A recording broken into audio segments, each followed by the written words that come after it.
Welcome back to the heart of downtown Chicago as we continue our retail adventure. If you haven't seen the other episodes in this series, I highly recommend that you check out the Urbex playlist. Over there, you'll learn about the history of the iconic Marshall Field's department store, which is now Macy's, as well as the original Carson Perry Scott department store, which is now a Target, and it's known as the Gothic Target. And of course, the Wrigley building, which used to house the famous Wrigley Chewing Gum Company, which now has a Walgreens in the bottom of it. For our first stop, we'll be taking a look at the Nordstrom here at the Northbridge Mall on Michigan Avenue, also known as the Magnificent Mile. So leave a comment down below. Do you consider this a mall? I sure do, because it has all the typical things that a normal indoor mall would have. It has your anchor tenants, it has inline stores, and it's multi-level. Not that every mall has to be multi-level. But I think the reason this sorta doesn't feel like a traditional mall is because it's in the middle of a bustling downtown and it doesn't have the typical sea of parking lots surrounding the place. Because of course, here there isn't room for that. I visited this place during the holiday season, and for being in the middle of downtown Chicago, it isn't very busy, although it's upscale shops, so maybe that's why. So welcome to the shops at Northbridge. I'm not really quite sure what to categorize this mall at. Is it thriving? Is it struggling? Is it a dead mall? I mean, there's no one really shopping in here, so it is dead from that aspect, but as far as, empty storefronts, there wasn't a whole lot of that. So here we can see this plaque that they have in the middle of the floor of the mall. It was really cool to see this, showing that the place was established in the year 2000. I would have thought that it was older than that. Like, this should have been around for a long time. I'm sure the building was here, but maybe it didn't exist as a mall before 2000. Can anyone tell me why they decided to put a Nordstrom sign hanging from the ceiling in the middle of the mall? It's not like it's in front of Nordstrom, it's just randomly hanging in the middle of the mall corridor. I don't understand. And it wasn't even like an arrow pointing to Nordstrom or anything. I don't know. We will take a full tour of this mall, but first I wanted to head into the Nordstrom. Since we've been taking a look at some of the flagship department stores in downtown Chicago in some of the previous episodes, I wanted to make it a point to get to some of the other department stores that also reside in downtown Chicago. And yes, I understand this Nordstrom really isn't a flagship store, and I don't think before the Nordstrom it was anything. I don't believe it was another department store. But how often do you see a department store of any kind in a downtown area? I mean, unless you're going to New York or Chicago, pretty rare. For all intents and purposes, I'm going to say that this is a flagship Nordstrom because it resides in the busiest shopping district of downtown Chicago on the Magnificent Mile. And of course, this means that it should be larger and more flamboyant than its suburb counterparts. But I'm not getting that vibe. So I'm not going to say I hate the way they have this Nordstrom decorated for Christmas. It's actually kind of nice, but it's just not over the top and doesn't wow me like it should, being the location that this place is in. Other than the fact that this store's layout is more vertical than horizontal due to space constraints, it really doesn't feel any different from your typical average Nordstrom out in the suburbs. Walking into this Nordstrom, I was quite disappointed because I was expecting this to be a completely different experience from the typical average Nordstrom you have out at your local mall in the suburbs, and it really wasn't, like I said before, other than the fact that it's vertical. I really think they missed the mark on this one. Being that this store is located in downtown Chicago, it should have a wow factor. It should make me want to drive all the way from the suburbs to downtown just to have the experience of being in the store, and it really doesn't deliver on that. And maybe I feel that it misses the mark because they're still going with the typical Nordstrom minimalist look, and the minimalist look never really does wow me. See, I'm more of the give me the Art Deco, the fancy, the Victorian type thing, the just anything that's just big and wow. And not to say I don't like modern things, because I do. I mean, if you get some really awesome modern architecture going that's not just bland and boring, it will impress me. Once you begin to peel back all the layers and get beyond the visual looks of the store, you then begin to focus more on the merchandise that they carry. And yes, I do realize that statistics would say Chicago has a higher percentage of wealthy individuals than many of the other cities in the country. And looking around, yes, they do have some nice styles. Of course, not as edgy and out there as stuff from the Asian websites like on AliExpress, which I tend to, gravitate more towards because I like being very individual, and I know a lot of other people are that way too. They don't want to just be boring and look like everybody else. And then I thought to myself, there's a lot of really good basic stuff here that one might use on an everyday basis in their wardrobe, until I picked up an item and looked at the price tag and was like, oh, hell no, absolutely never. And so I picked up an ordinary black t-shirt that at Target would have been around $20. But here at Nordstrom, it was more like $80, and I was like, well, maybe the quality's better. No, not really. Now that we've all had our mini stroke from walking through this Nordstrom and gasping at the high prices, we're going to head back out into the mall, put on some elevator music, and learn about the history of this place.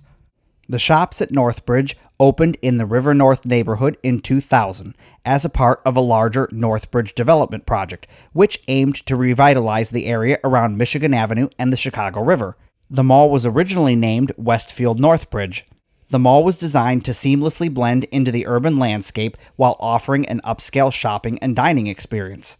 Northbridge also includes 5 hotels, including 3 Hilton and 2 Marriott. There's also 3 parking garages. Upon the mall's opening in 2000, it would include a Disney Quest, which is like an urban amusement park.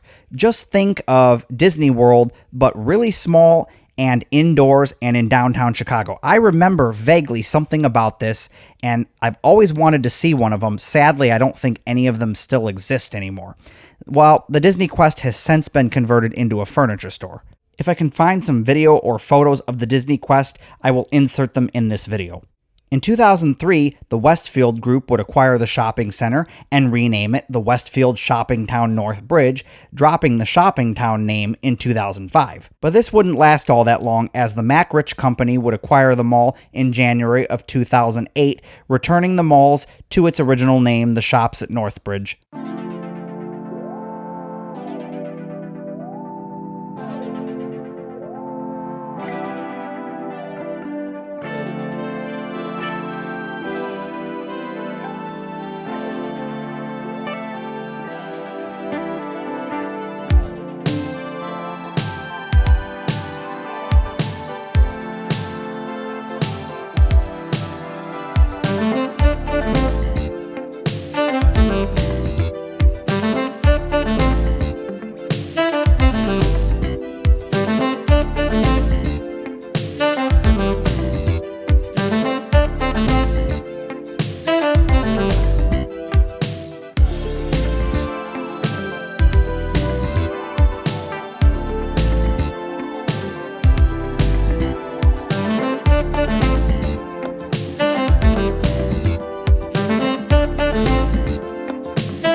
It's now time to head back out onto Michigan Avenue as we make our way to our next retail destination. I decided to leave in the original audio so that you can hear all the ambient sounds of Chicago, because most people here in America don't live near a vibrant city like this. Many of us that do live in a city, a fairly large-sized one, their downtowns are usually pretty dead. So enjoy the sights and sounds of the Magnificent Mile in Chicago. Want to see more awesome videos just like this one? All you have to do is click the join button below this video and you'll gain access to extra weekly content and so much more. Thank you for joining and supporting the future of video.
This is the historic water tower built in 1869 in Chicago and is a symbol of resilience and survival, having survived the Great Chicago Fire of 1871 that ravaged much of the city.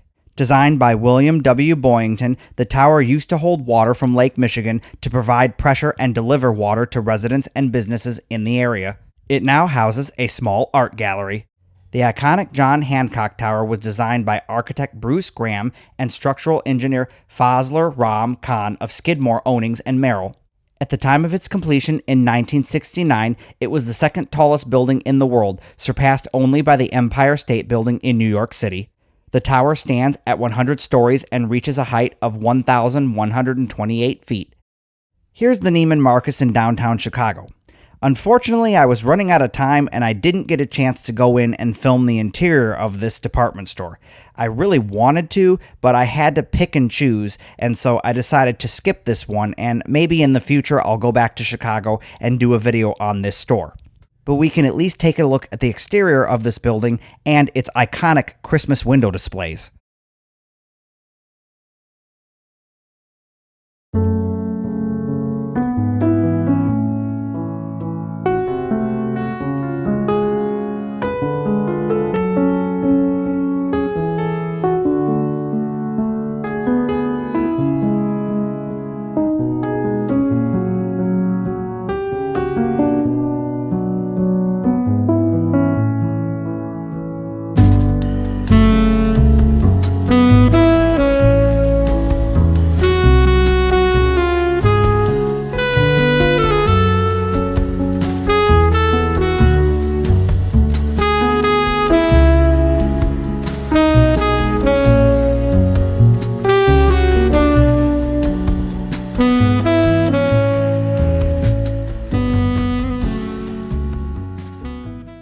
The next store we're going to head into is the Saks Fifth Avenue here on Michigan Avenue.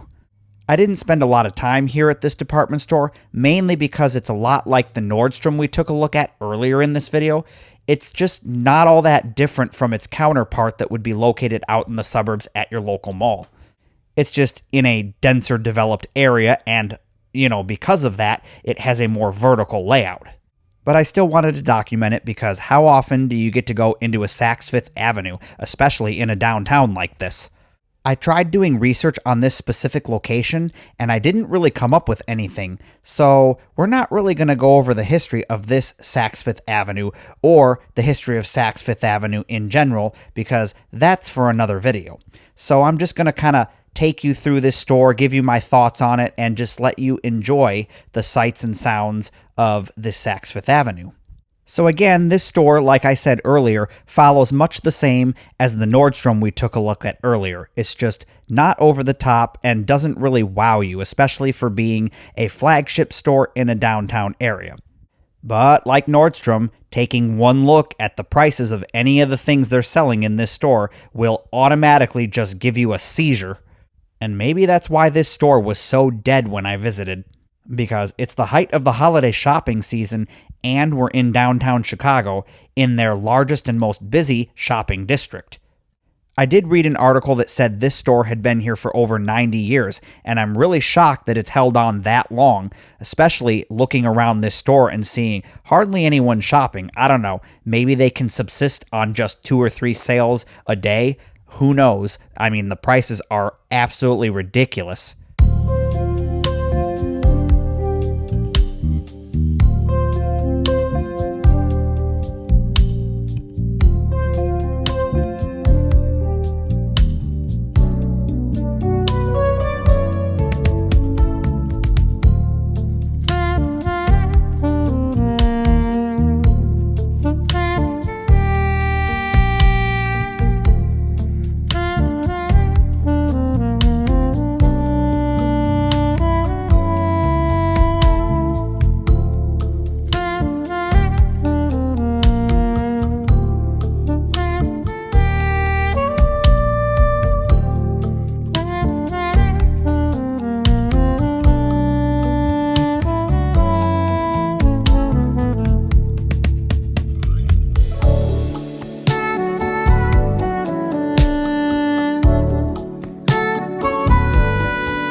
This is Bloomingdale's and the shop's inside 900 Michigan Avenue, and it'll be our final stop here on the Retail of Chicago. Now, out of all the places we visited on today's episode, I've saved the best for last. Well, I think this is the best. And that's mainly because the shops that are in here are elegant. It's got a food court, the Astor food court, and the Bloomingdale's is just unique. I mean, it's still kind of bland and boring, but how often do you get to go to Bloomingdale's? There aren't very many of them around. I really enjoyed the architecture of this building. It's just simple, yet elegant. So let's head inside to check out the shops inside 900 North Michigan Avenue, as well as the Bloomingdale's. Okay, is it just me, or maybe I'm crazy, but do you guys love grand entrances like this and you get to go through the fancy revolving doors? I know that's not a common thing. It's pretty much exclusive to large office towers and places like this. Or maybe you have a phobia about getting stuck in the revolving doors. I know that's a thing. Anyways, looking at the ceiling in here is just fascinating. They have these humongous TVs embedded in the ceiling that do all kinds of crazy, like, pictures like you're seeing here. They had it all set up for Christmas. It was very relaxing, and I found myself drifting off and staring for a moment. So, of course, yeah, this mall has all kinds of really high-end shops, because its anchor tenant is Bloomingdale's after all. Here we can take a look at the mall directory. Oh, excuse me, I'm sorry. Marketplace and or shopping center, because mall is just not fancy enough. We will make it back out to the mall and take a look at some of the high-end stores as well as the food court. But first, I wanted to head in for the very first time to Bloomingdale's. Yep, that's right. I've never lived in an area that had a Bloomingdale's, so this is my first experience. And I'd have to say, for being one of their flagship stores, the entrance is very nice. It's in a really nice mall, too. My initial impression when walking into the Bloomingdale's was, wow, this is very minimalist, but at the same time, it's just fresh and kind of cool. I absolutely love the checkered floor like that. That's awesome. And of course, like all the other department stores we've looked at, this one is way overpriced. I mean, really, it's just an overpriced version of Macy's, because Bloomingdale's, for those of you that may not know, is actually owned by Macy's. I do have to say, out of all the department stores we've checked out on this episode, I think I like the Bloomingdale's the best. I don't know. Let me know down in the comment section below what your favorite department store is from this video.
I always enjoy going through high-end department stores like Bloomingdale's and just kind of laughing at the prices and going, who can afford this stuff?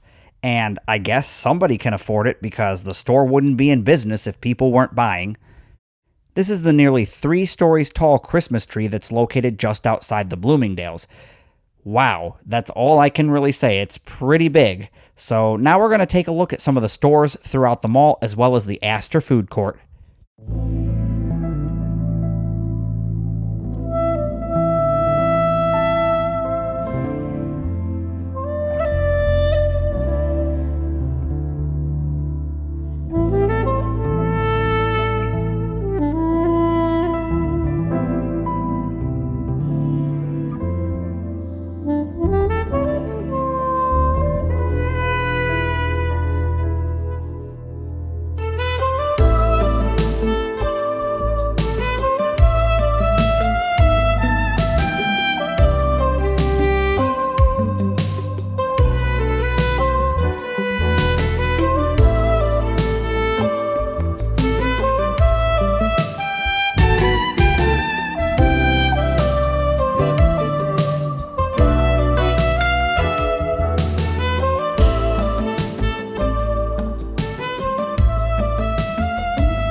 Okay, so maybe the Astor food court isn't exactly the correct name for it. It's actually called the Astor Hall. Oh, because food court is just too bleh. It's not fancy enough. I mean, this area does have food in it, and it's where you would go to, fuel up after your big shopping spree. And I absolutely love how this food court looks. It makes me feel like you're in like a 1940s cafeteria style restaurant, almost like an automat type feeling to it. And then they had this chocolate bar. Like, what? I don't understand, because that is the fanciest chocolate bar I've ever seen in my entire life. And whoa, this Christmas wreath was just massive. Look at how tiny the kids are beneath it. All right, heading back into Nope, not heading back into Bloomingdale's, because we've fully explored that store. I just wanted to take another look at this amazing Christmas tree.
Thank you to everyone who supports the future of video. If you'd like to learn how to support the future of video, you can check out the links on screen and in the description box below to join my YouTube membership or Patreon. If you'd like to see the rest of the episodes in this series titled The Retail of Chicago, you can check them out in the Urbex playlist. Subscribe, click the bell icon, and give the video a thumbs up. Oh, and don't forget to turn notifications on so that you'll be notified about future videos here on this channel. Thank you, everyone, and I'll see you in the next episode.